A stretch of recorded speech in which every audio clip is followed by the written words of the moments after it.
Peace, family. Y'all know who it is. It's Dr. Bakari K. Lumumba, progenitor of LumumbaSpeaks.com, a Black empowerment initiative where we believe we could gain a competitive advantage by always betting on Black.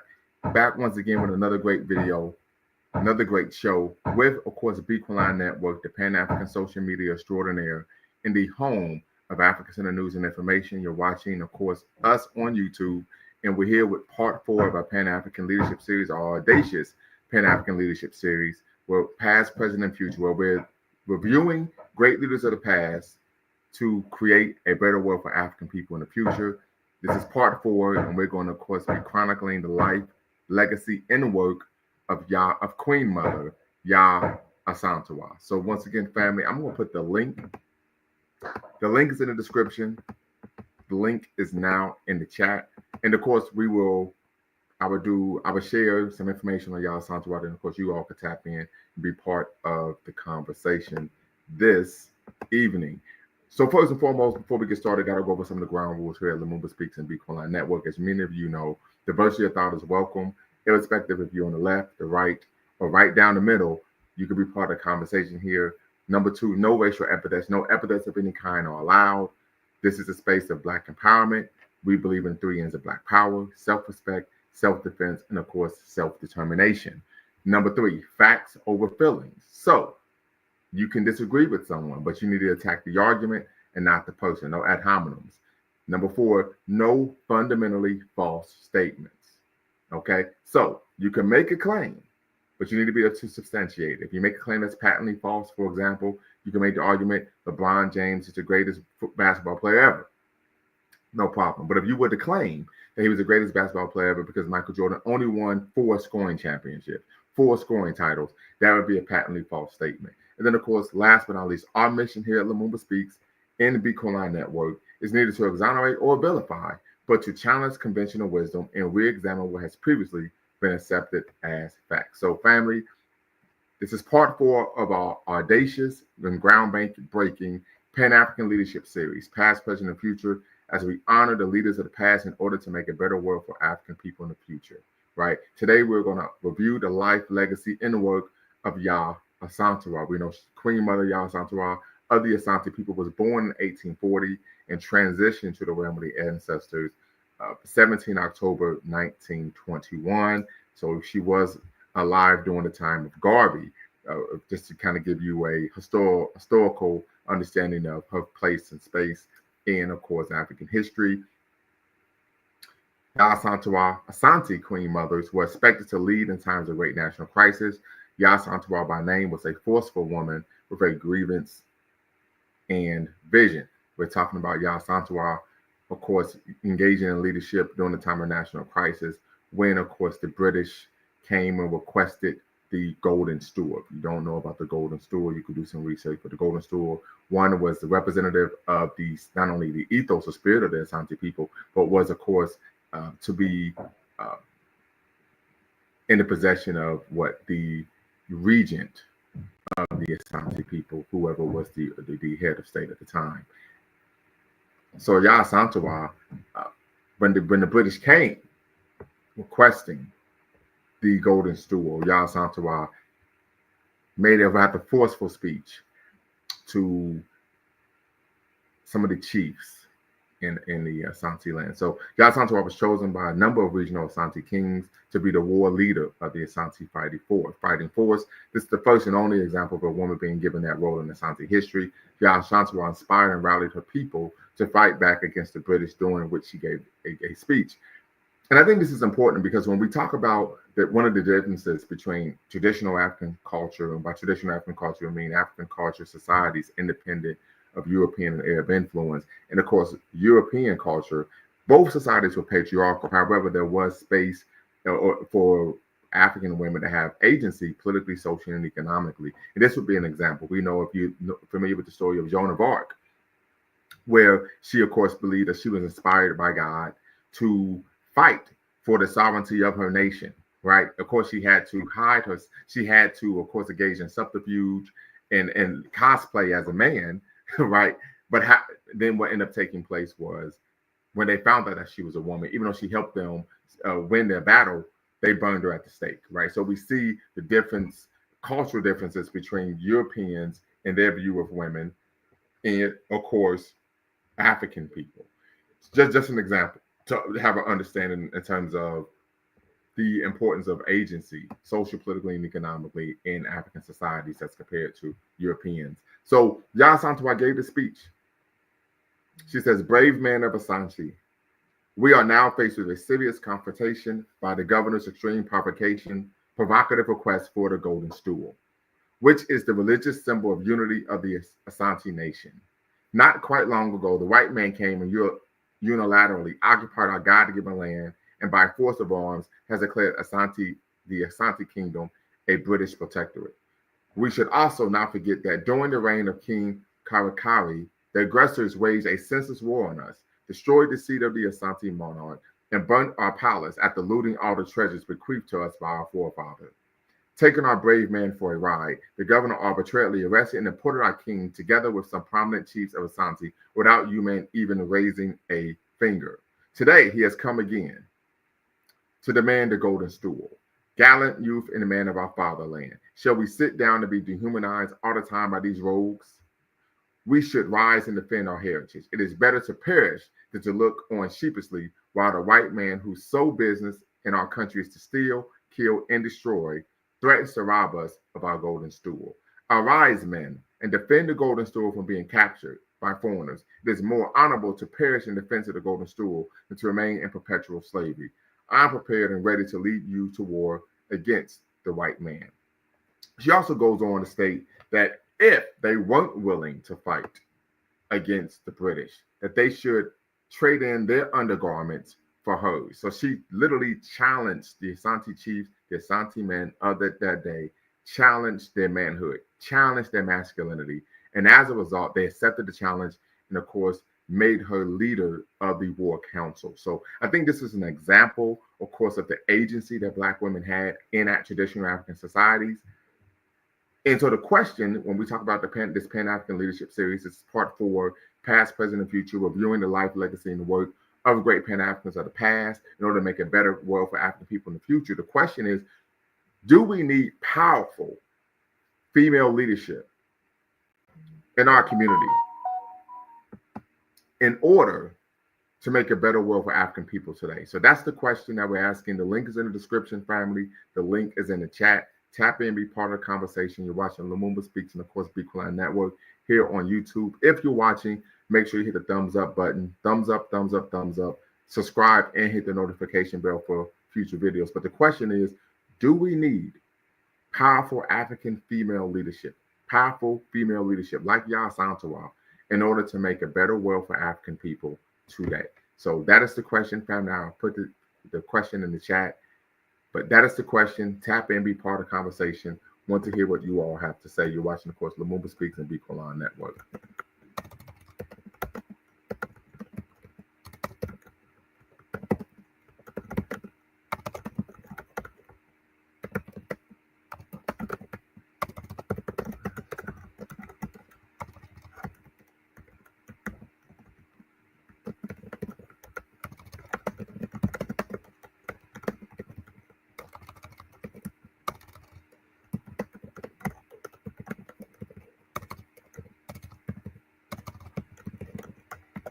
So yeah, there we go. So that's the question, family. Do we need powerful female leadership such as that of Yaa Asantewaa in order to make a better world for African people? And just to kind of, wrap up this conversation in terms of the history of Yaa Asantewaa and the War of Golden Stool, the British never were able to capture the Golden Stool, ever. Of course, and here's something you all need to know. Yaa Asantewaa led the War of Resistance, because the War of Resistance took place from March of 1900 to September of 1900. She led this war of resistance against the British at the age of 60. She was 60 years old, family, 60 years old when she led this war of resistance. So the question is, do we need powerful leadership, female leadership such as that of Yaa Asantewaa in order to make a better world for African people? So tap in, family. The link is in the description. The link is in the chat. Definitely want to hear from you all. Hear what you all have to say. Mr. Sandman, I see you. I'm going to bring you in momentarily. But that is the question. If you're watching, Make sure you hit the subscribe and the like button. Thumbs up, thumbs up, thumbs up. And make sure you hit that notification bell as well. Mr. Sandman, what's the word? Hey, what's the word? I'm Yeah, good. yeah. So for this one, I decided to do a little research before, just a little homework before I went in here, so I had something to talk about. So I think the key thing about the question that you have here: do we need powerful female leadership, Absolutely. such as Yana Asantewaa had, in order to make a better world for the African people? And unfortunately, I don't think it'll work in today's world. And the reason why I say that is because what our ancestors in Ghana did, or the Asante people did, was they practiced matrial lineage. So basically, um, all of the wealth got passed down from the female ancestors, as opposed to in Africa. I mean, in American or Western culture, everything's passed down through the patrilineal, through the father. So to get that's part of the reason why females had so much agency, because the children belong to the mother. The children belong to the mother's family, and they get that kind of sort of. I think the Jews do something similar, whereas though you're Jewish based on your mother's bloodline as opposed to your father's bloodline.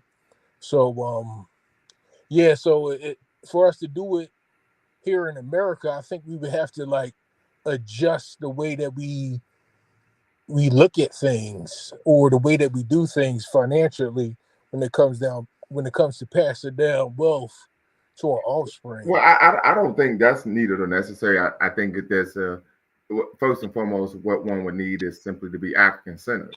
And if you're acting in a manner that is in the best interest of African people, then I believe that that would be possible. Yeah, so And the reason why I say that is if they didn't have confidence in her leadership abilities, her capability as a leader, they wouldn't have followed her and made her, of course, the general of the war. I mean, if you're going to war and I was in the service, you were in the service, how much money you have doesn't mean anything. Either you are going to be an effective general on the battlefield or not. well, the thing is, she can walk up to the king, because I believe if based on what I was reading, that her older brother was the king. Right. And so then, of course, being the queen mother selects who's going to be the king, and she selected her grandson. Yeah, she selected her grandson. So with the black woman in the Sante Empire having so much agency, she had just as much rights to that stool as the men did. If everything's getting passed down Well, matrilineally. I mean, but the stool was the representative of the people. It wasn't something that was strictly to be owned by one person. Right, But it was to represent, of course, the region of the nation, and then of course the spiritual ethos of the people. right, But the issue she made the argument was that it was extremely disrespectful that the governor pulled up, spent the block, and said, "I want that golden stool," after they had already, disrespected them before. So that was the issue, was the fact that she said basically they were spitting on us as a people, and it was our time to stand and fight. right. Yeah, so if I was to like imagine a matrilineal lifestyle that we would live today as black people, say for instance in America, how would that work out?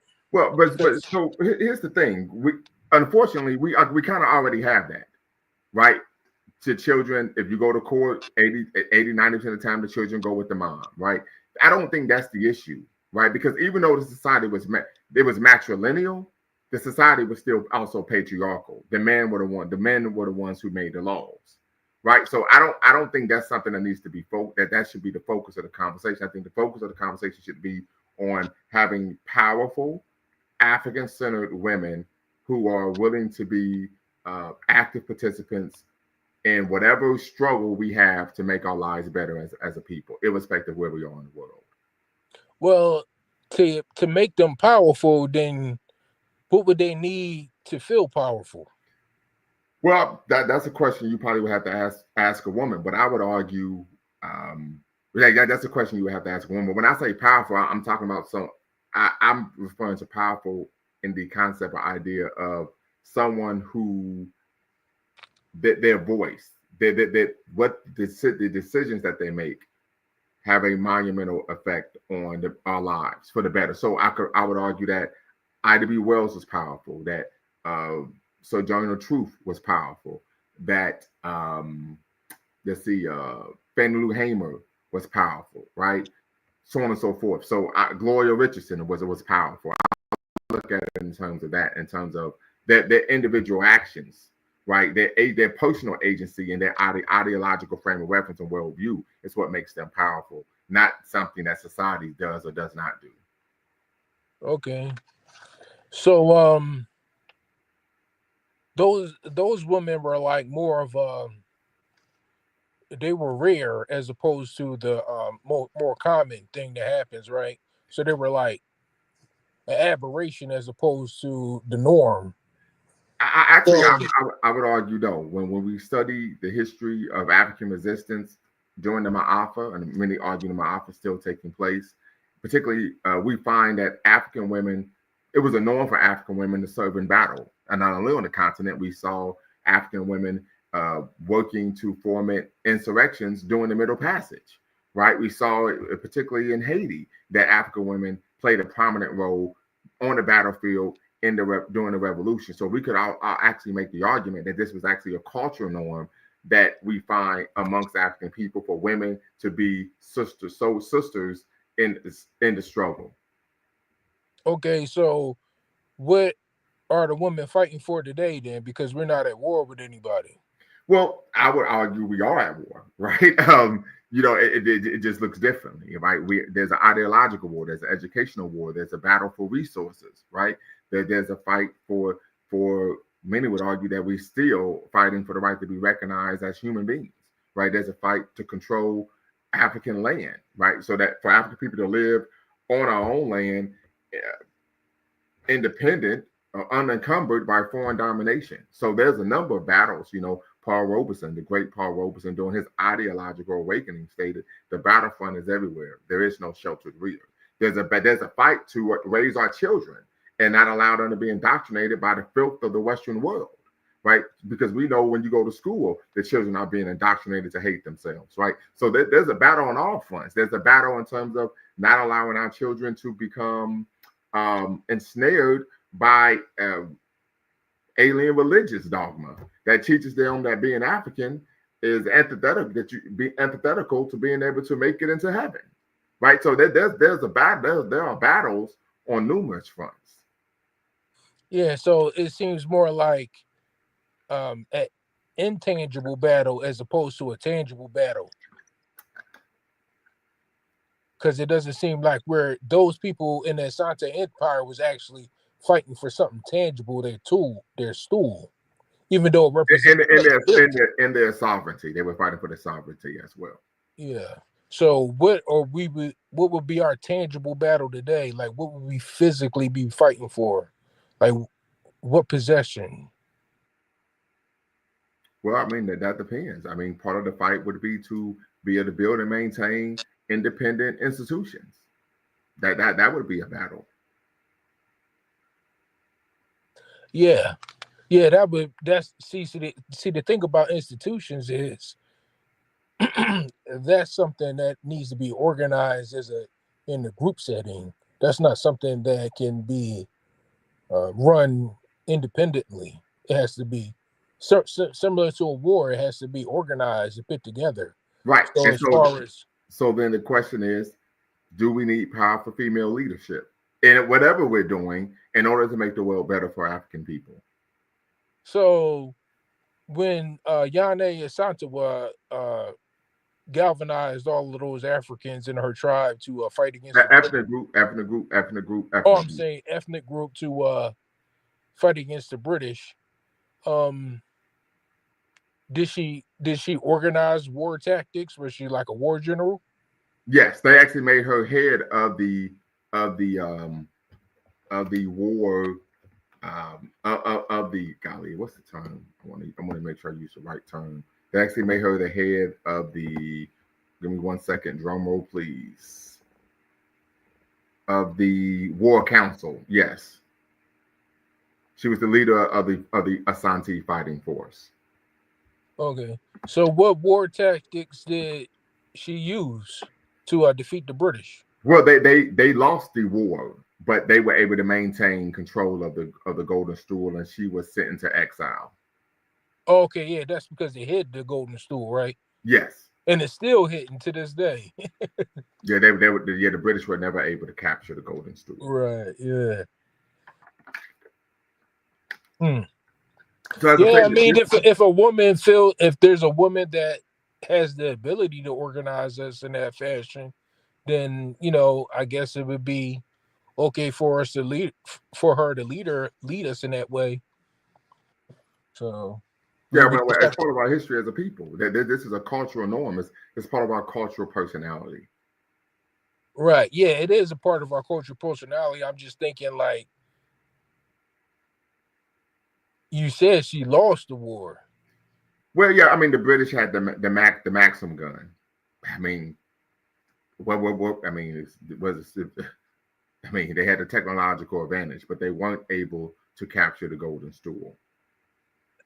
And the white people still have the upper hand institutionally now today. So what would a woman introduce today that will fight against the system that Well, is oppressing us? well, I appreciate the question, but that's not what we're looking to focus. We're not looking to focus on what a particular woman will introduce. We're simply asking the question: do we need powerful female leadership to to make the world better for African people today? That's all. Okay. Yeah, I mean, do we need it? Huh. Yeah, man, I don't know how it translates into today's world. I mean, I think it's probably better for us socially and culturally to think in that manner, being that it's part of our heritage, it's in our genetics um uh to operate in that fashion. And I believe that it would help us as a community to be a little bit more matriarchal than patriarchal in certain instances. Such But as like I don't know, it's hard to say. I mean, I guess because we're already doing that. and the reason why I ask that question because oftentimes people conflate patriarchy with misogyny, right? Just because you Uh, have a patriarchal society, a patriarchal community, particularly from an African historical frame of reference, does not mean that women lack agency in any aspect of human activity. right. Yeah, I guess because what I mean, we both been in the military. I'm looking at it from like um a an order of a ladder of authority. You know what I mean? So who's on the top, and the general's on the top, and then under the general is the captain or the major or the colonel, and then under the colonel is captain, and so on and so forth, all the way down to is all the way down the line. And I'm figuring if we're going to have an institution like that, where I guess we'll have a female CEO of a company or institution. We can have that, and then under her might be a male, or we might have a male on top of the institution as well, with several females, organizing it. That's galvanizing this group here and galvanizing that group here, and one king on the top. So, um, yeah, that's the only way I can see it working today. But we would have to have like some type of organization where we're trying to go towards, as opposed to just wandering ideologically. Well, yeah, there wouldn't be any ideological wandering when we talk about, of course, the leadership of someone such as Yaa Asantewaa. We're talking about someone who's African centered. Yes. So Yeah. that's a very clear distinction. So Right. Once again, family, if you're watching Lumumba Speaks here on YouTube, Black Empowerment Initiative, where we believe we can gain a competitive advantage for always betting on Black. With Bequaline Network, the Pan African social media extraordinary in the home of African Center news and information. This is part 4 of our audacious and groundbreaking Pan African Leadership Series, Past, Present, and Future, where we're chronicling the life, legacy, and the work of course, Yaa Asantewaa, Queen Mother of the Asante people, and the leader of the last war of resistance against the British, the War of the Golden Stool, that took place from March of 1900 to October of 1900. And if you don't know, family, she led this last war of resistance against the British at the age of 60. So the question that we're asking, and when we're looking at the work, the life, legacy, and work of Pan-African leaders of the past to make a better world for African people today and in the future, is do we need powerful female leadership such as that of Yaa Asantewaa in order to make a better world for African people? So that is the question, family. The link is in the description. The link is in the chat. If you have not, tap in, be part of the conversation. If you're watching on another platform, if you're on X, formerly known as Twitter, if you're watching on Facebook, tap in, be part of the conversation. Want to hear what you all have to say. Once again, family, to be part of the conversation, you do not have to cam up. Keyword, you do not have to cam up. And you can use a pseudonym. You can use a pseudonym if you want to maintain anonymity. Be part of the conversation. So, just out of curiosity, though, how do you think a matrilineage thing would work for Africans here in the United States? Whereas, though, I know Yaa Asantewaa was also in the polyamorous relationship. I believe her husband had several wives. Correct. Like, how would that work today? And I mean, Black women in this country do outnumber us significantly. How would that work? Do you think that could work in today's world? I don't know, but I would just say that's not the topic of the discussion, right? We're not going to talk about relationships. We're simply focusing on African-centered, Pan-African leadership from our sisters. Because that's a conversation I could go into. I mean, we could go down a rabbit hole. So, that's not the conversation we're looking to have. Respectfully, this evening, we simply want to focus on the need. Is there a need for African-centered, Pan-African leadership from our sisters today? And of course, we know that there's a long history there, and we're going to be chronicling a number of sisters in the struggle during, of course, this groundbreaking and of course, audacious 120-part series on, of course, Pan-African leadership. But we just want to focus on that issue rather than kind of dovetailing, rabbit holing into some other issues such as, polygamy and so on and so forth. Okay. Yeah, so I guess we gotta wait for some women to call into. We will hope so. We will hope so. I sent the link out to, of course, a number of pages where I know that are ran by Black women, and so my hope, my desire is that we could get some sisters to tap in, be part of the conversation. I would make the argument. I think we do need sisters in the struggle. As I say, that we know this is part of our culture, personality, and we know that this is something we were doing on the continent long before the Ma'afa started. And even, of course, during the Middle Passage. Unfortunately, our sisters suffered the indignity of being victims of sexual assault, but they used their access to the ship to, of course, relay information to the brothers on the ship in order to foment insurrection. So we know even during the worst of times, right, we were lockstep working together. We were complementary. We were working together to, of course, fight for our freedom. And so I would make the argument we need, of course, sisters, queen mothers, sisters, whatever name they want to call themselves, high auntie, right? That are African-centered, Pan-African in nature to, of course, to make a better world for African people. And I use that caveat, right, of course, Pan-African, African-centered, because we have a number of women who, of course, are in positions of leadership, but their leadership may be integrationist. It may be leadership in which they want to align themselves with the anti-Black power structure. So I want to make sure that we're very clear in terms of that leadership being African-centered and Pan-African in nature. One of, I think, an example was was the sister that was running for governor in Georgia a couple years ago, and many talked about her being a great leader. And I said, I look at great leadership as someone who's able to organize and get things done for our people, right? And they talked about her. Stacey Abrams is who I'm talking about. And she registered all these people to vote and so on and so forth. So that's nice, but that was to the benefit of the white power structure. right? The Democratic Party is a white supremacist organization, just like the Republican Party. I look at leadership in terms of what are you doing to benefit our people, right? So that's just something to consider. King Grayson, I see you put up a comment. Can't nothing save us but the laws that have was handed to our forefathers once we started following the Gentile that that's when we found slavery. So yeah, I don't know what you mean by that. So hopefully you can tap in, be part of the conversation. The link is in the description. The link is in the chat. King, I hope you can tap in, be part of the conversation, and you can further unpack what you mean by that comment. So hopefully you can do that. That would be greatly appreciated. Greatly appreciated.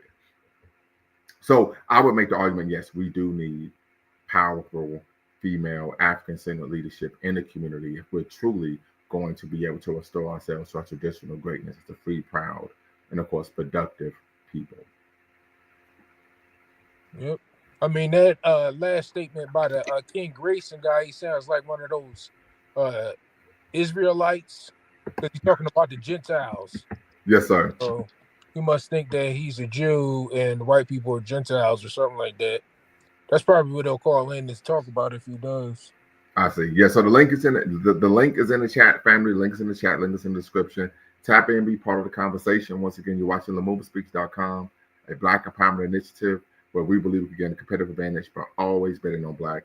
And of course, Beacon Network, the Pan-African social media extraordinaire and the home of African-centered news and information. And we're here with one of our consistent supporters and contributors, Mr. Sandman, from, of course, the 215, 215, right? Yeah, I mean, I live in South Jersey right now, but Okay. 215 is the area code in Philadelphia. Yeah, 215, Illadel's finest. And of course, family, just let you all know this. He was giving me a little static last week because Ohio State went to Penn State and we ran through him like you know what I mean? So he gave me a little static last week because we handed our BI against Penn State. But but that's what we do. Ohio State always beats Penn State. We beat them 8 years in a row. So that's no issue whatsoever. Yeah. No issue whatsoever. Yeah, 8 years, you know what I mean? But what was they doing before that? You know what I mean? Before that, we beat y'all about 6 years in a row. I don't know about that. I mean, I do. When I was coming up, y'all wasn't even in the picture like that. That ain't true. That ain't true. Penn State didn't join the Big Ten until '94. We had Kijana Carter. Yeah, y'all had about 2 good years, and that was it. Oh man, we was 2 good years, and that was it. 2 good years, and that was it. So yeah, King Grayson, tap in, be part of the conversation. Once again, you do not have to cam up, and you can use a pseudonym. Tap in, be part of the conversation. I hope that you're able to tap in, be part of the convo, and we can really unpack the statement that you made. And then, of course, family, we're looking for some sisters to tap in. I mean, we need some sisters to tap in. We're always inviting sisters. We know one of the critiques a lot of people have in these spaces is that there aren't enough female voices. Well, listen, we always make the argument for sisters to come in and be part of the conversation. For some women, for some reason, they seem to be unwilling to. So let's see here. Greetings. Yes, of course, we are off balance and out of order. We need to get back to our rightful places, side by side. A Kabulon, African woman and man. So, Dada Ifa, hopefully you can tap in, be part of the convo. Tap in, be part of the convo. Definitely want to get a female's voice, female perspective here on the live. As I said, we try to get as many sisters as possible, but unfortunately, for some reason, they tend to tap out. Hopefully, you could tap in, be part of the convo. Once again, the link is in the description. The link is in the chat, and you do not have to cam up to be part of the conversation. So, just want to let you know that, and then hopefully, you could tap in, be part of the conversation. So, absolutely. Any other thoughts, Mr. Sandman? No, I mean, I just gave my opinion on that. You know, okay.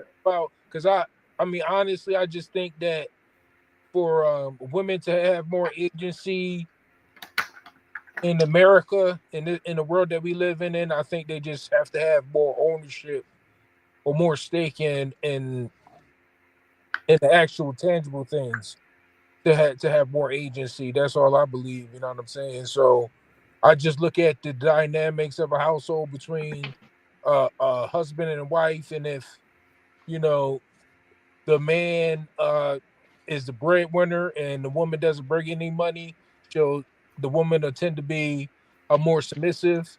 But if the woman is also contributing to the household financially and she has ownership in the household, then there's more like balance in the relationship and who's the leader of that relationship. So I think just just tangible ownership, I believe, will galvanize females to take more of a leadership role.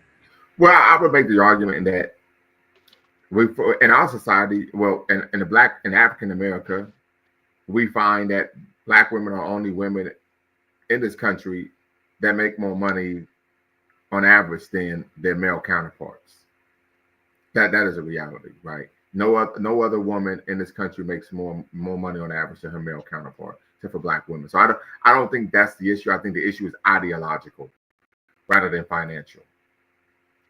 Yeah, but the problem is they're making more money, but they're not married to black men.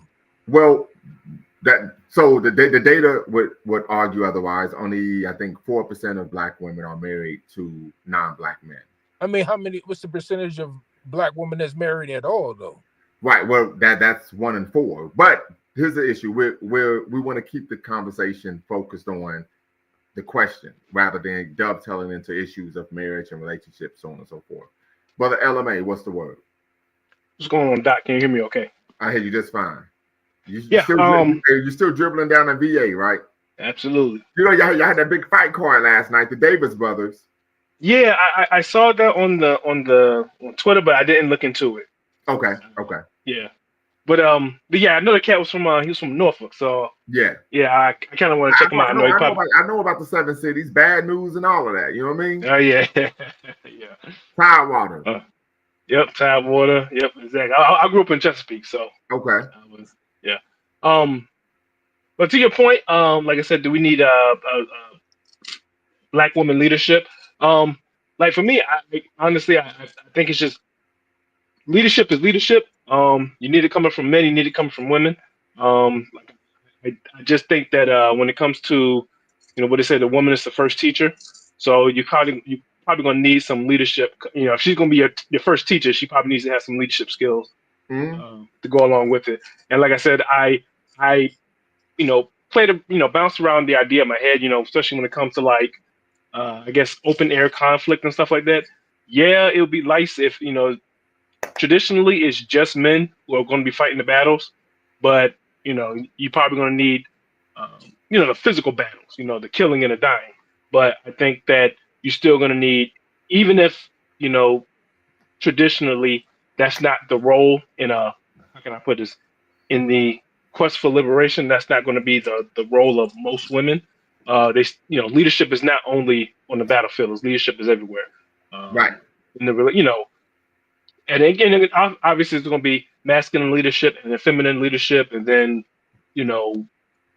how that plays out, how that dynamic plays out. And I think that, when men and black women are both on their game, and both respect each other and they both play their roles, if we have a community of that, what I'm saying, we'll be able to take over the world, in my opinion. Gotcha. And once again, we need some sisters to tap in now.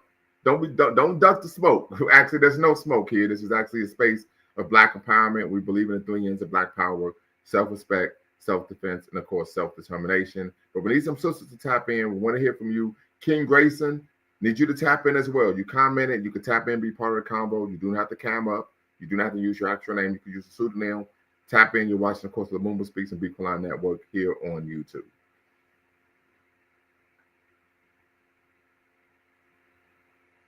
So yeah, I think that's a good point that you make when we talk about, of course, African-centered leadership, powerful leadership from women. I even argue, I always tell people, and I mentioned this, of course, in the acknowledgments of my dissertation, that my mother was the one who cultivated a lifelong love of learning. It was my mother who did that, right? Actually, I can still recall, my dad being at work. He was working second shift at the time, and my brother and sister were outside. This is summertime, and they're popping wheelies on a bike. And I was in the house with my mom, and she was reading to me and teaching me how to read. This is when I was 3 or 4 years old. So when we talk about that power for African-centered leadership, I can remember my mother instilling in me to have pride in being black, right? Even though it was an uninformed sense of pride, but I recall my mother having those conversations with me. Yeah, absolutely. Like I said, I think that um, especially like in our community we have now. I think that there was a lot of, I mean, there's a lot of loss of leadership on both sides. Some of it our fault, some of it not so much. We like to talk about how we see a lot of these, young girls, wilding out in the street, the sexy red archetype or whatever, and we can say that that's a lack of, you know, uh, black woman leadership. But you can also see all these, young, you know, young black males, going around killing each other, and that's a lack of, male leadership. So Yes, I sir. think we just need leadership, uh, both genders across the board. I would agree with that because when we talk about in the traditional African cultural frame of reference, by traditional African culture, of course, we mean African culture independent of European and Arab influence.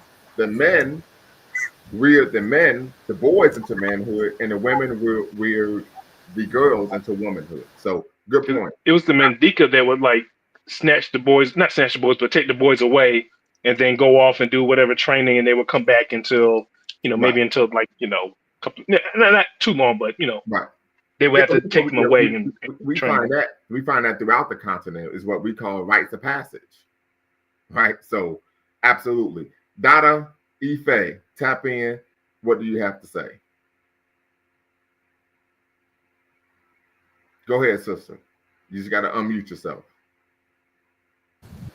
Can you hear me? We can hear you, but you sound far away. Yeah, this is my first time, but I'm hearing somebody else speaking, so I don't know if it's me. It might be- Okay, you're having some technical difficulties. Hopefully, we can square that away. Let me come out and come back because I don't know. I don't know what I'm doing. Okay, no problem. No problem. No problem. Yeah, so yeah, I would agree with you. I think that's part of the issue, right? When we see it with young men, it's typically because there's a lack of course, male leadership. And then, of course, with young women, we could make the argument it's because there's a lack of course, uh, female, of course, leadership. And I would argue African-centered female leadership because you could have someone leading you, and they could be leading you into a ball in hell, right? So, Yeah, um, pretty much. Yeah. yes, and you can make the argument. I'm quite sure you can make the argument, brother LMA, that this one of the reasons we're seeing the issues that we see in our community is because we have people leading young people that aren't providing a African-centered frame of reference. Right. Yeah. Right? I recall, and I don't know if you are aware of this, but this was on the ticker in Houston. It was and it was a black woman who was a social worker, and one of her cases was with a 14-year-old black girl. And I say girl because 14-year-old, that's a child to me. Hmm. And I can say that because my daughter's 14. And the young lady was experiencing homelessness. Her family was homeless. The caseworker, who was a black woman, told her, well, maybe if you became a prostitute, you Oh yeah, could do. OnlyFans or something like that. To She the said, no, she told her that if she went and became a prostitute, then maybe she can make enough money to help her family get a place to stay. So that would be an example that there may be some mentorship taking place here, some mentoring, some leadership, but it's not African centered because you yeah, wouldn't tell a young lady to sell her body. yeah, especially that's not even a young lady. That's like I said, that's a child. That's a That's child. that's yeah. That's why I think I heard something similar to that. But yeah, Yeah. that's wild. And I think that's just like I said, it's just a, I don't know, like a sickness in our community where it's just, the the institution of, passing down knowledge of, you know I don't know. Like I feel like once you get to an age, like I remember making a joke. Like once you get to an age where you start calling people younger than you sweetheart and all this other stuff, it was weird for me because like I see younger people and I want to like start giving them advice. Kind of like that old man to start. You get around someone past a certain age, they just start giving you advice. You know what I'm saying? Like, mama, hey, Yes, sir. I ain't asked for this, but they just start giving you an advice, and Yeah, they you hit giving that you the game, age. putting you on the game, absolutely. And then Exactly. sometimes you Yeah. will find yourself seeking out an older person, and say, Yeah. I got this going on. What should I do? Absolutely. Yeah. And like I said, man, I think that our, like I said, being here in America. And I think, like I said, it's just social decay. And it's not just us, people like to say like, black people, like, no, it's social decay across the across the board. Yes, sir. And obviously we're here, so we're going to catch it too. So, kind of goes back to my comment about like, we just need leadership, period. But I think we do need a combination of male leadership and female leadership, because I think that Absolutely. women have a different style than men do. This I is think true. that Yes. there's a Yes. yeah, like some, like I said, it's I don't know how to describe it. Yeah, because I had some when I was in the Navy, I had a female supervisor. Well, I'm not call female supervisor, but she's still a good friend of mine now. But she was mad cool, but like she handled her business. She knew how to like really manage us and keep us straight or whatever. But then she would like also just kick it with us and then like be spitting game to us. You know what I'm saying? So it was just like a cool. She was like she was out of Chicago, so she Okay. had that kind of like that Chicago style with her, and now she's doing real well for herself now. But like that type of leadership that I had with her, like it was really refreshing. Like I mean, not refreshing, but especially for me being young, I didn't know the difference. But like uh, uh, working with her and then like working with other people later on, I can definitely see the difference between having a leader with you that's you know similar to you, come from a similar background. I'm from Virginia, she's from Chicago. What I'm saying? We're not, obviously we're from two different regions, but what I'm saying, we still have that same African American uh, uh, uh, culture that runs through us.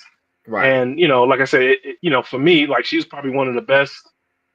Uh, I mean, up there with the best leaders that I had, but she was definitely one of the. Let's say if I had to split it up, top female, like, top women leaders, like she was definitely one of them. And like I said, I can definitely feel that I've grown and I kind of pick up some things from her. You know what I'm saying? And I Mm. think it was just if she was a male, I don't think it would have been as effective. You know what I'm Mm. saying? So, because it was almost like she was my boss, but she was also like my auntie. You know what I'm saying? My Gotcha. big cuz. And Right. I think that anyone can benefit from that type of leadership. So. Wonderful. Sister Ife, I hope you can tap back in. If you can, you can hit the stream, hit the link, tap back in, and hopefully we were able to get those technical difficulties squared away. Great point from you, brother LMA. Sometimes, the sister's energy can hit different, right, than a brother. You know what I mean? Like sometimes if a sister tell you, hey, brother, you out of pocket, you ain't handling your BI, you might think the brother's just hating on you, right? But if a Yeah. sister, you're like, hold on, if she telling me this, you know what I Yeah. mean? This is a woman Yeah, telling you, and I think it goes kind of both ways. Like there's certain things you can hear from a female leadership that you can't hear from a male, and then vice versa. Certain things Mhm. you can hear from a male leadership that you really won't take too well. If it, you know what I'm saying. So, like I said, I think we need both. Um, and I mean, we definitely need both. Absolutely. Absolutely. Absolutely. So, yeah, family, tap in, be part of the conversation. This is part 4 of our groundbreaking and audacious Pan African Leadership Series, Past, Present, and Future, where we chronicle the life, legacy, and work of great Pan Africans of the past in order to create a better world for African people in the future. This is part 4 of a 120-part series. You heard us correctly, family, 120-part series. And today we're chronicling the life, legacy, and work of Queen Mother Yaa Asantewaa, who led the last war of resistance against the British, known as the War of the Golden Stool, at the tender age of 60. So tap in, family, be part of the conversation. If you're watching, make sure you hit the thumbs up button and subscribe button, as well as the notification bell. We need more people to be part of the conversation. Particularly, we're looking for sisters. We're looking for sisters in the struggle to answer the question, do we need, keyword, do we need powerful African-centered female leadership in order to help make the world better for African people today? So let me ask you this question, brother LMA. What are your thoughts on us doing a 120-part series on Pan-African leadership? I think it's needed. Like I said, there's a lot of especially here in America, we don't get a lot of exposure, or I mean, there's not a lot of uh, media on Pan African leaders in that way. And I think Yes. it'll be kind of good to kind of give people a refresher, or if they've never seen it before. Especially if you got 120, I mean, I think that's a lot of lessons that people can kind of uh, get a good idea of what Pan African leaders have done in the past.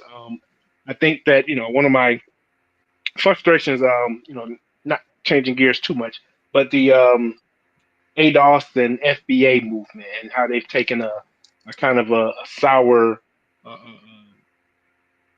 they're taking umbrage at the idea of Pan-Africanism, Right. and I kind of resent that a lot, and because I think that the ADOS movement is needed, but I hate that they've taken that stance, and I think that maybe because there's just a lack of knowledge of the you know of the Pan African leaders, and just the different flavors of Pan Africanism, and I think that if the the ADOS movement or these people, who consider themselves part of the ADOS were aware of some of these notions, I think that they would have a more favorable view of Pan Africanism. Because for me, I don't, some people out there think it's dumb, but I don't think that there should be any type of like Pan Africanism and ADOS should not be seen as mutually exclusive. I think that ADOS is a part of the African diaspora,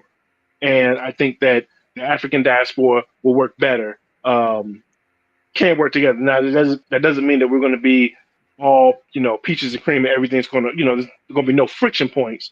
I think it's just like we work here in America. I think most Americans, Black Americans, are for the most part pro-Blackish. Well, real And quick, brother, we used to term African American here at Lumumba Speaks and Beef Online Network. is pro-Black okay? Sure, absolutely. Yeah, that's what I'm saying. Well, most African Americans here are pro-Blackish, and you kind of work with we see the can I say the coons? Can I use that? Well, yeah, we don't use epithets on our platform, brother. Okay. Yeah, we try to stay away from. We look to stay away from that type of language because, and part of the issue, and I get where you're coming from, but the issue is then I've been called that, right? So then the issue then becomes what really is someone who we would call COON, right? And so I can give you a definition. We try to stay away from those type of those type of things. I can give you a definition, but that's okay. Self-hating individuals. Right. That's I like it. Yeah. And they could be African Americans and they're self-hating, and like just because I run into one self-hating individual, that doesn't mean I then paint all of African American with the broad brush of they're all self-hating. Like no, there's some that are like self-hating is always on the spectrum. There's all gonna be like Dr. Umar says, we all got that. I can't even say it now because that's we all get that C word chip in all of us. I got you. Yeah. I got you. Go ahead, brother. Yeah. And so I would rather, like I said, you just work with who you can work with. If there's one, if he has a little bit of C word in him, then we could work with him a little bit, but we gotta, caution ourselves. If he has a lot in him, then we just, dust our hands of them and just go on about our day. And like I said, there's going to be there's C words here in America. There's going to be C words in the Caribbean. There's going to be C words in the continent. There's going to be C words in Europe. So for me, I think it's just as Pan Africans, Africans in the African diaspora, you work with who you can work with. Right. I would hate for the ADOS movement to hold this view like so tightly and then end up missing opportunities that can really serve them in the future. And the way I look at it, like you should always keep that door open because you never know what direction the social pendulum, you know what I'm saying? This pendulum can swing, I would argue there's a couple of reasons why individuals who are of that ilk have a adverse view of Pan-Africanism. One, they are anti-African, right? So it doesn't matter what it is. They have a negative view or disposition of Africa. And so as a result, they're going to do everything that they can to distance themselves from things that they perceive to be African or are African. The second issue is, the FBA and ADOS movements they're militant integrationists. That's the reality. So their goals are different. Their goal is to be recognized as an American, to be accepted as an American. Yeah, and I can understand fighting to get what's due to you in the form of reparations. I can get that, but I'm not about to, be walking around with the American flag on my chest, walking around proudly. Like I said, I think that, like I said, us as Black Americans, we have like this kind of, I don't want to use the word identity crisis, but it's culturally we are American, but America has never really accepted us. You know what I'm saying? And we're genetically African, but we haven't been in Africa in 400 years. You know? This is true, but we do find significant forms of African culture retention in African American culture. I mean, but to me, that I mean, I guess what I'm saying is, well, how can I put it?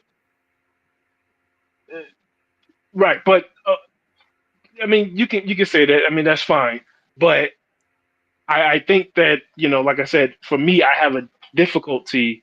Like I said, if you ask me, am I American? I'm going to say yes. If you ask me, if I tell you well, put it this way. If you ask me what I am, I'm going to say, well, like I said, I have difficulty calling myself, an African, because it's just, you know, I don't speak the language, any language. I don't have any cultural, like, I mean, you say that we have cultural retention, which is fine, but. Well, we could land on that real quick. Sister K, Sister Asada, we definitely need some sisters to be part of Yeah, we need you up here, because this conversation is about to go off the rails. We need you here. So definitely hope the link is in the description, the link is in the chat. Please tap in, be part of the conversation. You can share with us your views on the need to have, of course, powerful African sisters in the struggle. So I would say this. Let me ask you this, Brother LMA. Did you grow up in a Black church? Yes and no. Okay. Yes and no. I'm sorry. Go ahead. Well, my church. I'm like I said, I'm an atheist like you, so I'm glad that all that's behind me. But my mom. My mom was. Okay. Yeah, my mom was Jehovah's Witness. Okay, gotcha. And my father's family was I think it was called Kojit. The Kojit, yeah, Church of God in Christ, Pentecostal. I grew up Kojit. Absolutely. Yeah. Yeah, I know all about it. Yeah, exactly. Yeah. So when I was younger, it was, I would go to the and it was kind of, like I said, I got a weird family dynamic like that where my mom is like the only Jehovah's Witness in the house. My dad is like, kind of this cultural Christian. My dad's side, they go to church. They're like, they're culturally Christian too, but they go to church more. And so me and my brother were just kind of like caught in the middle. So yeah, I grew up, like I said, we did Jehovah's Witness in the beginning. Then I stopped going. And then when I got a little bit older, I started going to church on my dad's side. Okay. And then I was going to church for like a couple of years. And then I kind of, So the example I wanted to provide is, and Sister Ely, I see your comment, tap in, be part of the conversation. When we talk about African cultural retention, one example would be in African-American religious institutions, there's something known as call and response. I've heard about it. Yeah. Right. He speaks. He says something. We respond. That is a derivative of African culture. Also, we find particularly in Pentecostal churches, Baptists, so on and so forth, AME, this concept of shouting. Right. That comes directly from the ring shout in the Congo. Right. So we see kente cloth, of course, is a form of African cultural retention. Right. The concept of elders in our community or older sisters and brothers being known as, we call them uncle and auntie. That is something that is an example, right? I know this because I was just in Ghana, right? I mean, so you find those examples of African cultural retention. There's a lot of literature on African cultural retention as well. We have Melvin J. Herskovitz's book, Myth of the Negro Past. We have John Blassagain's book, Slave, what's it called? Slave. My goodness. And I got the Slave Community. We have Southern Stuckley's book. So there's a lot of literature on African cultural retention and African American culture. So what we tend to find is that we actually are practicing, the culture, and we just aren't aware of that. Yeah, hold on. Let me grab this. Well, I guess what I'm talking about is more or less we call it retention.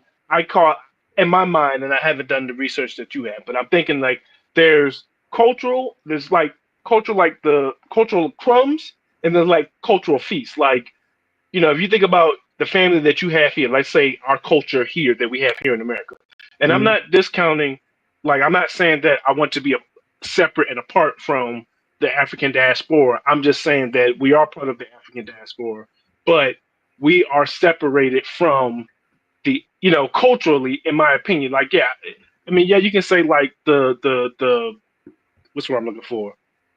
Um, like the shout and response and all the other stuff, but we don't have the culture here in America of multiple wives. You know what I'm saying? We don't have that here. Well, I think real quick, not all African cultures practice polygamy, and in fact, there were many African societies that sought to ban polygamy due to some of the problems it caused. Right. So, but, yeah, go ahead. Okay. I guess my point is, like I said, where I'm from Chesapeake, right? I have memories of Chesapeake. My parents are from, the county over, right? And I would go and visit it. Like, I can wrap my head around like where my parents grew up. You know what I'm saying? Mm-hmm. I can imagine a first generation African who comes to America. Like, yeah, he was born here, but his parents, his direct parents, are from the continent, and they have a recollection of the motherland. They, even when they go back and visit, they can go back and visit family members on the continent.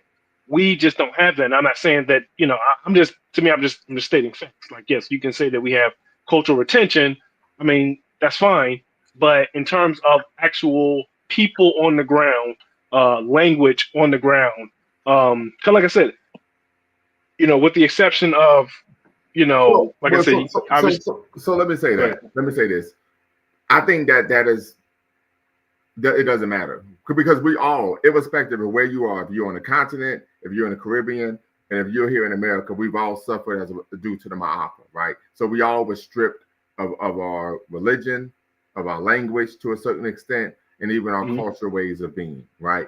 Right. So we've like, when you go over there, which I have, you're going to see the same issues over there that we find here. Yeah. Right? Like, literally, not figuratively, not theoretically, literally. You're going to see people wearing blonde weaves. You're going to see people acting like Sexy Red and Ice Spice. Right? You're going to see these issues. It's because anti-Blackness is ubiquitous. Mm-hmm. Right?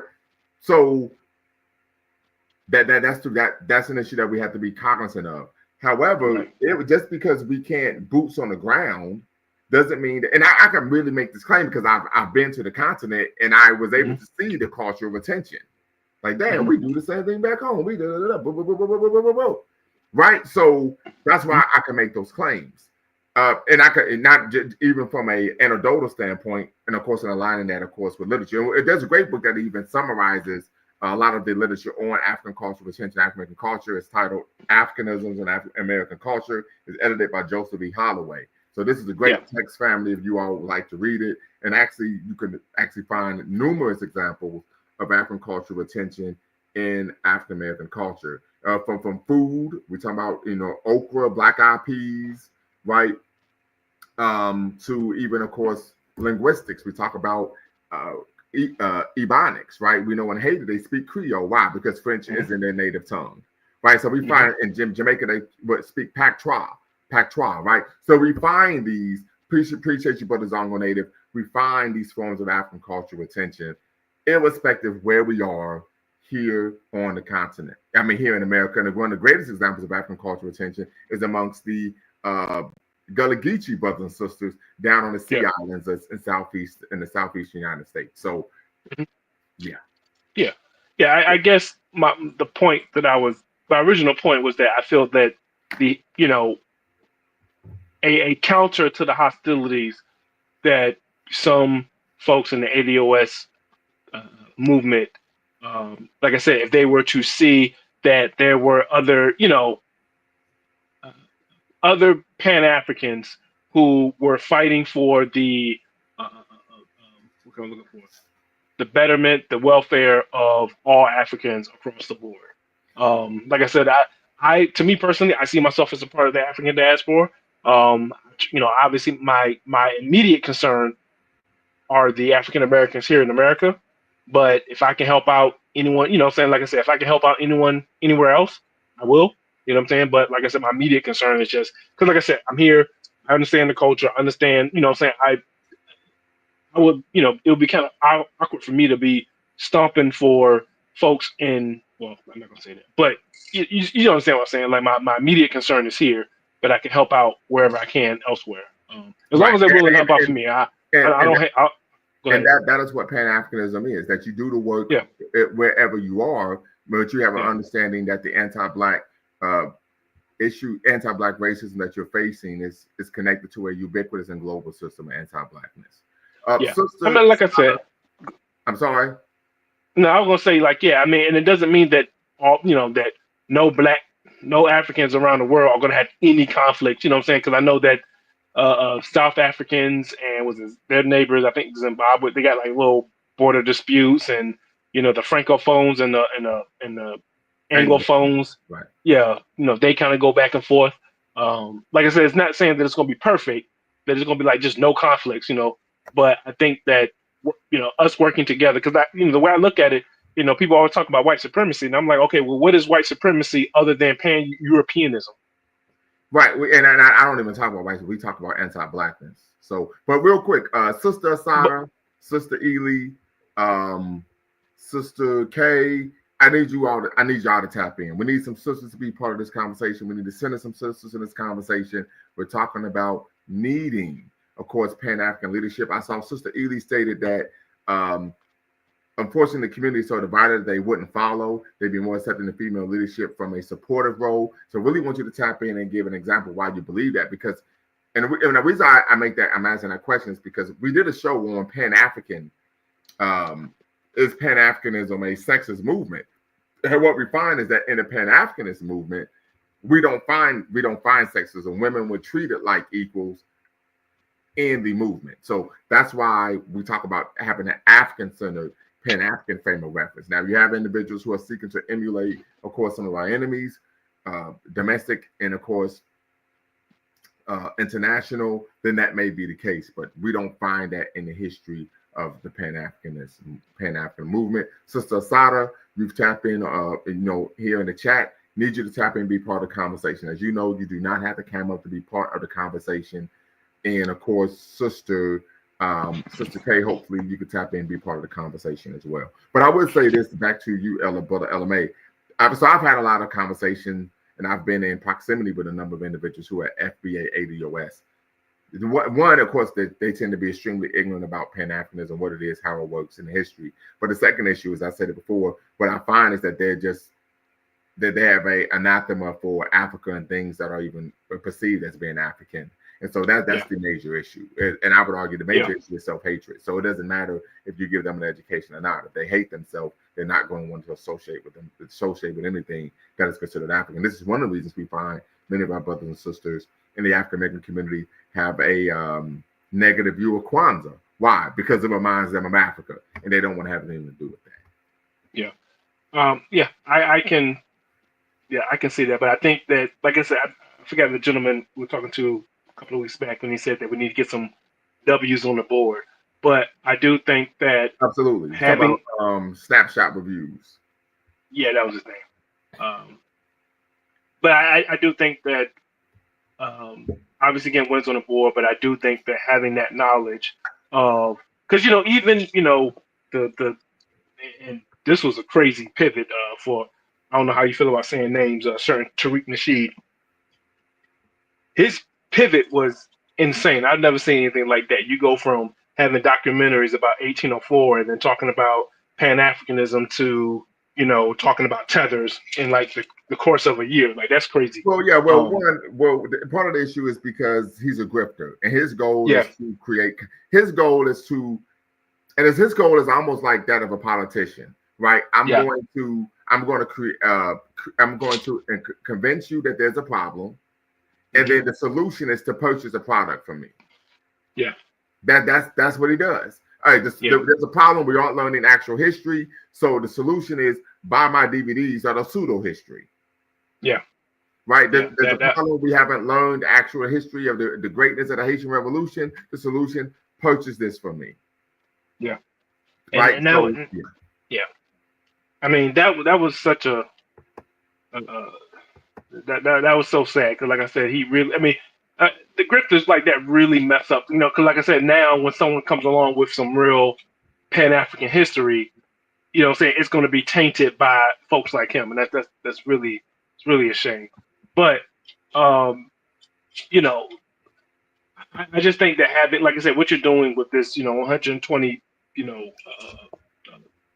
120 episodes or series, I think that can really help. Like I said, if people see over time that, hey, and it may take some while, it may take them, after the first 50 or so episodes, what I'm saying, maybe they'll realize, okay, well, maybe there are other black people, other Africans in the diaspora that are stomping for me just as much as, they're stomping for themselves. And I think that's like the main thing that like we here in America need to do. Like we really do need to understand what's going on in the rest of the diaspora and advocate on people's behalf. You know what I'm saying? Or be careful, obviously we don't want to be, because we're not there, so we don't know all of the details. But we definitely want to make sure that we are keeping positive relationships. Because like I said, I think it's foolish to have this type of posture. Because like I said, you never know how things are going to turn out.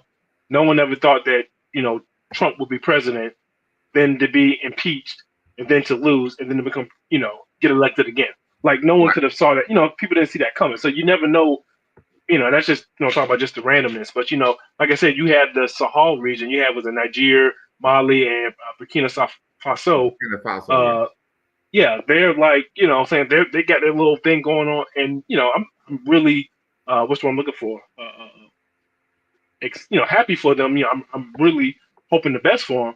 And like I said, if we over here had our stuff together, we could advocate on their behalf and then put some pressure on, you know, uh, uh, you know, like I said, and if you think about it, you have them, then you have CARICOM, well, CARICOM, they're, And and so, there's some real self-hating quick, Africans too. I don't know if you are aware, but we did do a show on what the Sahel Alliance means for Pan Africanism and African people throughout the I world. think I And missed so, that one. Yeah, yeah, so you can actually go and we talk about that role in terms of the connection with African Americans and what we could learn from that and how we could even contribute. So make sure you go on. That's a not so innocent plug, but we did a show on that with, of course, our resident historian and political analyst, for the Dwayne Omawale. So you can actually check that out on Lumumba Speaks. yeah, I'll check that one out. Yeah, Yeah. but once Probably won't be too again, late. we're asking for the sisters. We need the sisters, Sister Asada, Sister Ely, Sister K, to tap in, be part of the conversation. Y'all playing with us here. We're centering the sisters in the struggle, and we need you all to be part of the conversation. You got to show up. You got to show up and show out. Where you at? Where you at? I'm calling you out. Where you at? Pull up. Spin the block. Make sure that hammer yelling. You know what I mean? Make sure that make sure that infrared stay beaming, right? So, Hey, the topic of this conversation. What was her name? The leader's name again? What was? yes, Yaa Asantewaa. Say it one more time. Yaa Asantewaa. Yaa Asantewaa. Yeah, and Brother Okay. Zongo native. I'm quite sure he's familiar with the history of Yaa Asantewaa being a brother from Ghana. Oh, okay. Yeah. Brother Zongo, go right ahead. Greetings. Can you hear me? Yes, sir. Hear you just fine. Greetings. Lumumba speaks. Greetings to LMA.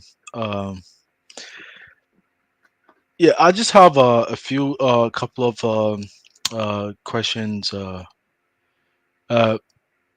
you think the way Pan Africanism is understood in America and the rest of the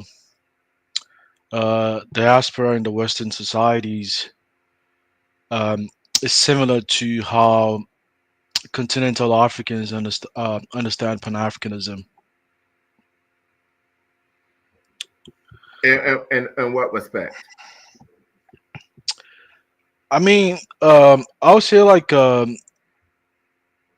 mean, how would someone in the West define uh, Pan Africanism? Because I mean, in Africa right now, I mean, growing up in Africa, I know there are Pan African institutions like the AU. These are all uh, brainchild of the Pan African ideology that emerged from the West, right? That was spearheaded by Nkrumah and later became the African Union. So like there are some elements of Pan African institutions at a international level or African continent level. The Western African diasporans uh, uh, connected to that aspect of that element of the Pan African ideology? Because it seems to me that there's some sort of like disconnect. Well, I can't speak for everyone, right? I can't speak for everyone, but I would say as a Pan Africanist, I am very familiar with the history of the African Union, starting off as the Organization of African Unity, it being located in Addis Ababa. I am familiar with the fact that, of course, the Casablanca um, school of thought, which of course Nkrumah led, was fighting for the creation of the OAU and then the African Union. We know Malcolm X created the Organization of African American Unity as a result of the influence of the African Union. We also know that Nkrumah's view of Pan Africanism was influenced by, of course, Marcus Messiah Garvey. So I am familiar, but I can't speak for uh, over for millions, hundreds of millions of African people here in the Western world. Okay. So how would you want a layperson to to interact with the ideology? Because like let's say someone from Ghana, like when they meet someone from America or someone from a Western diaspora, how can the ideology help them to interact? I mean, putting like the institutional aspect of it aside, like Well, so yeah, I would argue that what we tend to find is when African people, irrespective if you're an African, a diaspora African, or continental African, when you travel abroad, you tend to reflexively understand the importance of Pan Africanism. You tend to seek out brothers and sisters who look like you and try to form, of course, meaningful connections and bonds. I would argue a base understanding of Pan Africanism is an understanding that Pan Africanism advocates for the political, social, economic empowerment of African people, irrespective of where you are in the world. And that the goal is to engage in that action, irrespective of where you are in the world. So it doesn't matter, excuse me, if you're in New Zealand, if you're in Beijing, China, if you're in London, or if you're in Denver, Colorado, the focus is to what? Engage in this type of action where you're working to help restore African people to our traditional greatness. Real quick, I see a question here. If the focus is Pan-African female leadership and women are already leading equally, why are we questioning the need? Well, the focus is on Pan-African leadership. We have women who are leading in a number of different aspects of society, but they aren't African-centered. Right, and so we want to make sure that that leadership is African-centered, and that the goal of that leadership is to what? Of course, to restore our people to our traditional greatness. Great question, Sister Ely. Sister Kristen, go right ahead. I chimed in the chat. Hello, everybody. But I think it's absolutely needed for the balance. Just in, we all have a masculine and feminine energy when it comes from, even early childhood. You listen to your mom, you listen to your dad, and having that balance in the household, fosters your growth as a child to even mold you into who you're going to be as an adult. So I don't think that ever stops. I don't think we ever stop needing that perspective, even though. Go ahead. I think we lost you, having some issues with sound. Can you hear me now? Yes, we can. Okay. I'm not sure where it cut out.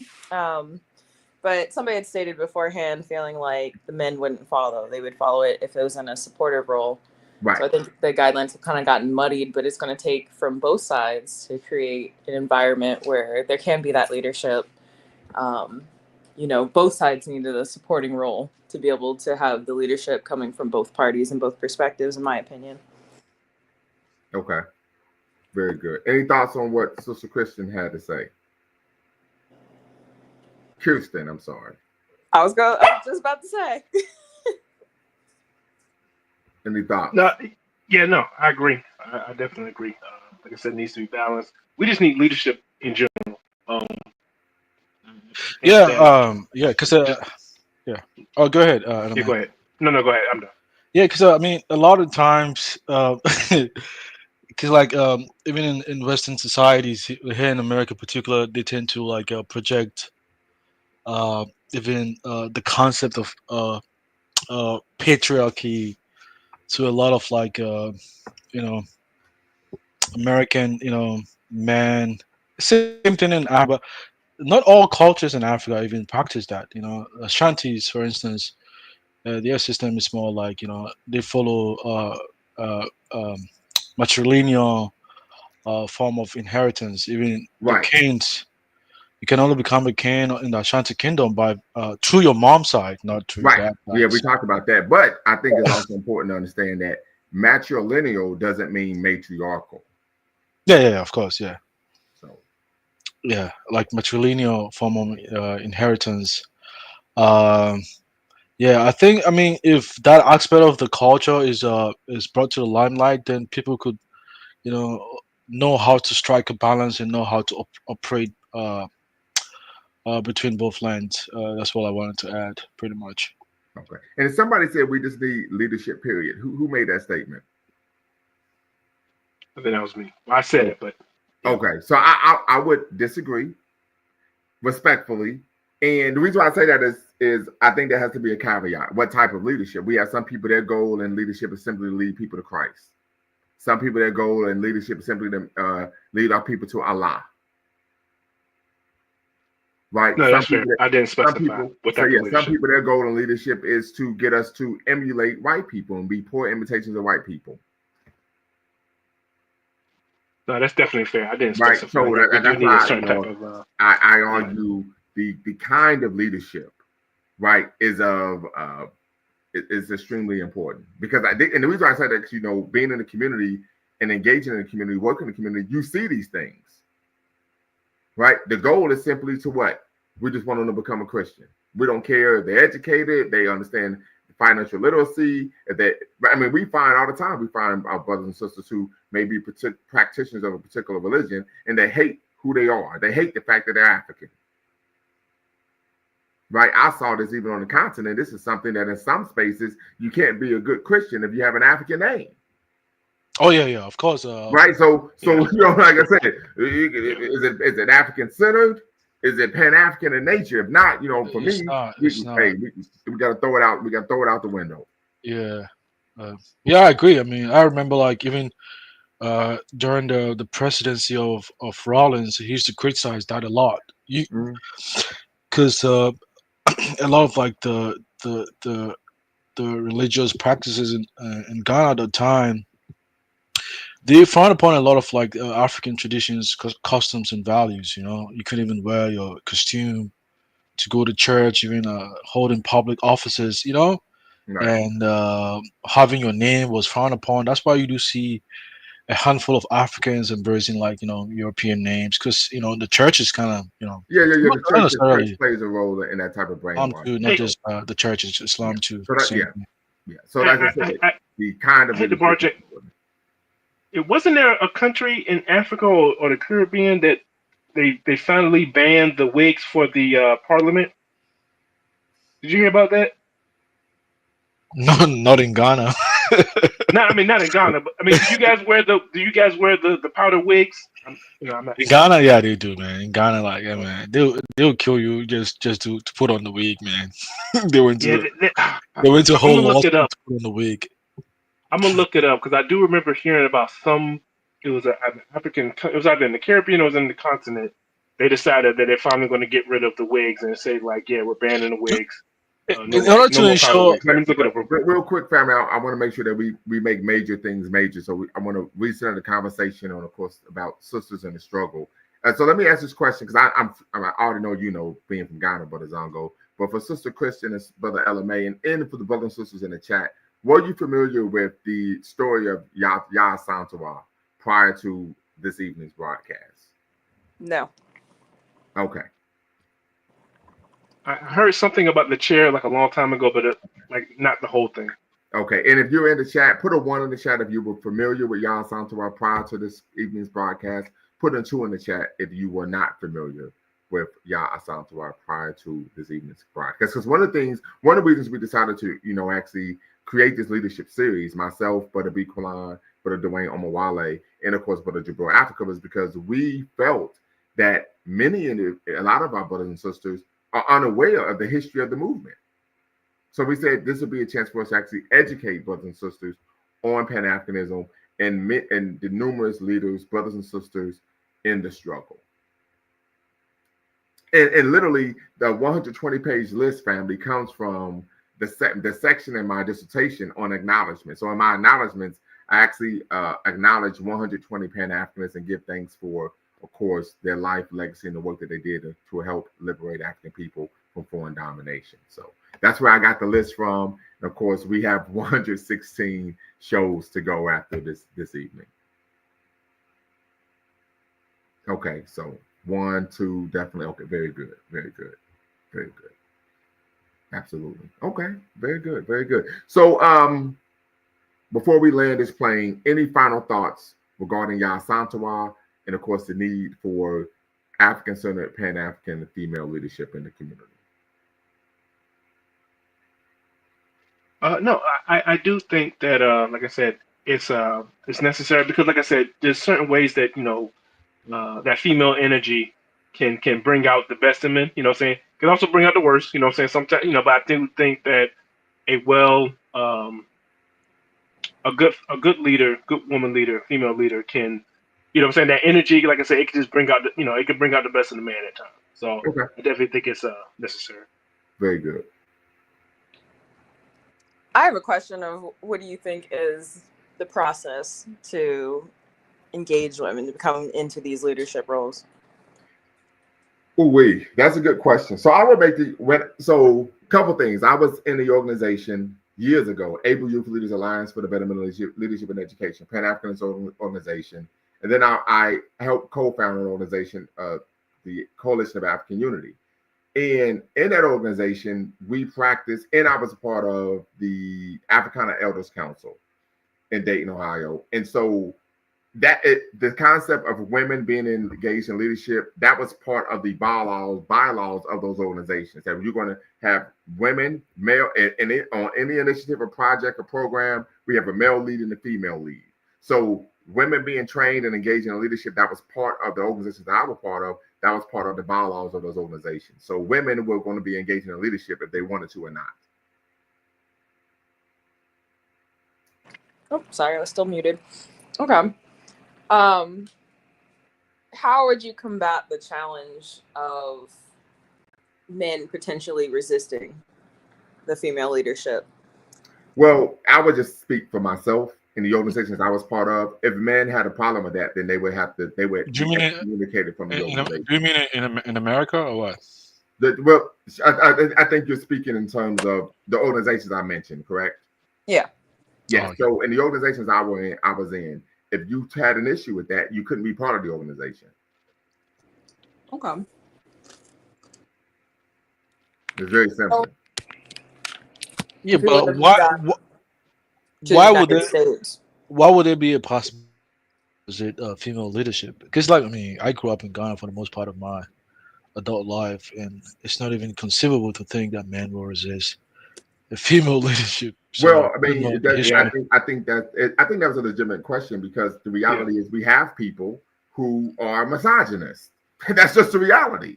We have people who are misogynists, just as we have people who are misandrous, and there are people who, for a myriad of reasons that are too numerous to even, of course, discuss on this platform at this time, will have it take issue with that. And in fact, I can recall people telling me that they wasn't going to vote for Kamala because she was a woman. I can recall when Hillary Clinton was running for president, people said, I'm not voting for her because she's a woman.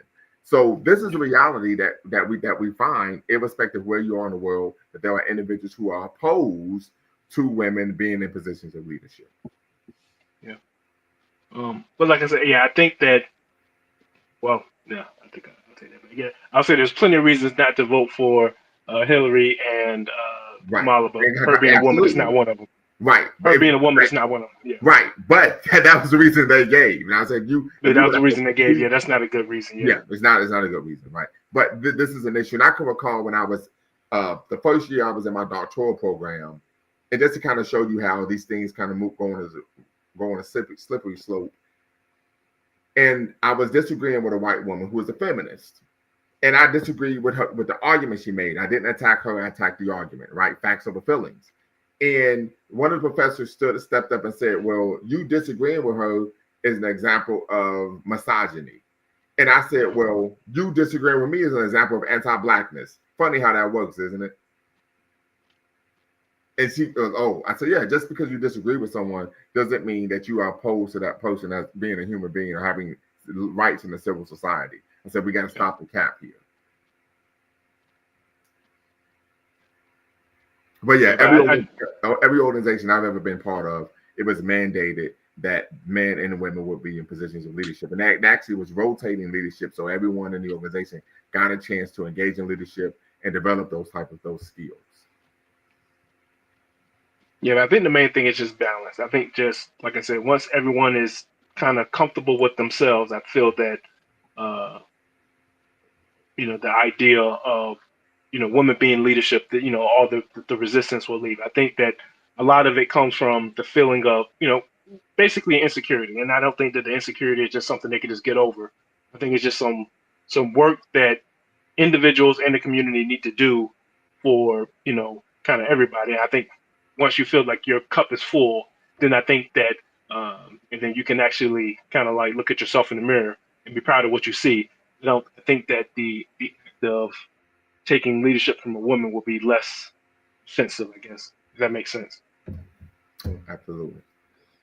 I mean, Go ahead, Brother Congo. if she's qualified, she can demonstrate that she can lead. Then I don't see any reason why women shouldn't be given leadership roles, and the same thing should apply to the males as well. If Right. they can demonstrate that they are capable in discharging their responsibilities, I don't see a reason why we should deny that as well. And there has to be some sort of like institutions or schools that uh, uh, uh, teaches our people African thought approach of how to raise female leadership that will primarily focus on protecting our interests and our ideologies at a local level, even on the international stage as well.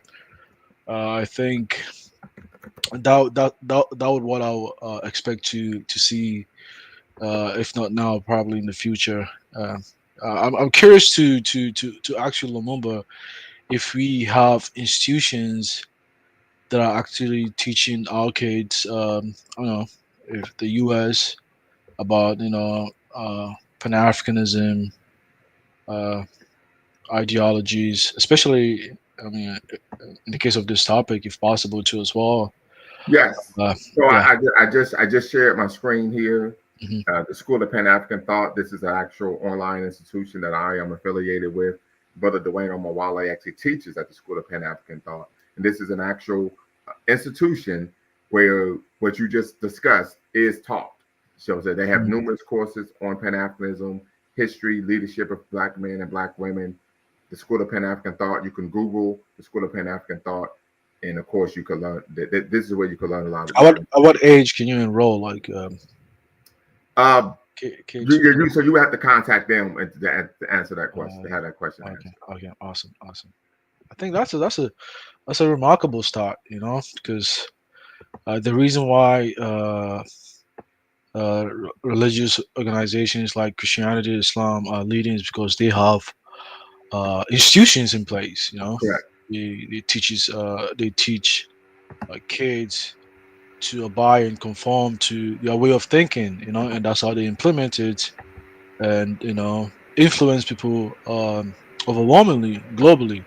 Right. If we can follow the approach, then there's a possibility that the ideology can be able to kind of like uh, disseminates to the lower level of our people, so that the average person sort of understand what Pan-Africanism is, not just someone who can just, read and write, it should be something within our daily life.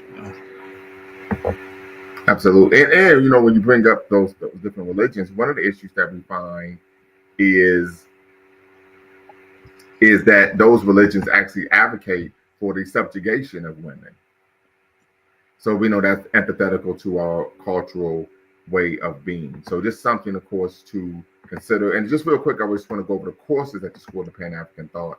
These are some of the courses: African Economic Thought, Introduction to Pan-Africanism, African Politics, 15th, 18th century politics in Africa, African philosophy, conceptual ambiguities in African philosophy, sociology of Africa, theories and debates in African philosophy, politics of development in Africa, global That's good. contributions to African philosophy, sociology of Black health, 19th, 20th century politics in Africa. So these are just some of the courses that are taught at the School of Pan-African Thought. That's great. That's great. Yeah.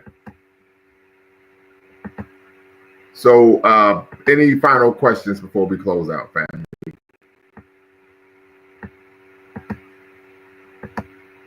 Any final thoughts? No? Yeah, I think that's a great conversation. Okay. Yeah, great conversation, Lumumba.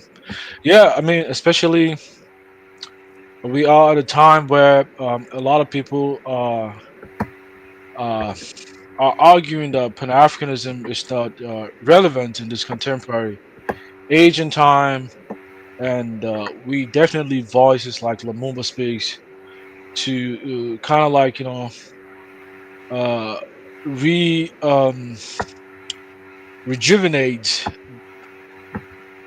earlier ancestors promoted, which is Pan Africanism. I think if we want to thrive as a group collectively, that we sort of need some sort of ideology to help us like move forward. And yeah, I think you're doing a great job. Approaching this topic on a more intellectual level, holding a conversation, learning different opinions and thought of people. Yeah, over time, people are gonna see your good works and they're gonna follow suit. Yeah, so I would just say, just keep up with your good work.